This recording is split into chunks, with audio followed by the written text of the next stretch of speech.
Using the Zendesk API allows developers to integrate Zendesk's features and data into custom applications or systems, extending its functionality and automating processes. Here's how to use the Zendesk API.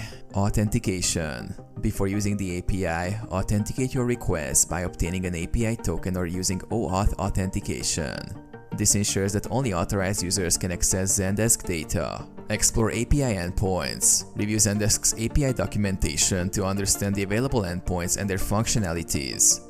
Endpoints allow you to interact with different aspects of Zendesk, such as tickets, users, organizations, and more. Make API requests. Use HTTP methods like GET, POST, PUT, and DELETE to make requests to the desired API endpoints. For example, you can retrieve ticket information, create new tickets, update user profiles, or perform other actions. Handle responses. Process the responses returned by the API, which typically come in JSON format. Extract relevant data from the responses and handle errors appropriately. Implement error handling. Handle potential errors gracefully by checking for error responses from the API and implementing error handling logic in your application. Test and debug.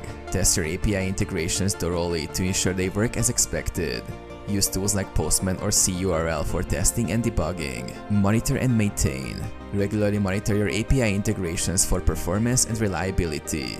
Keep track of any changes to the Zendesk API and update your integrations accordingly.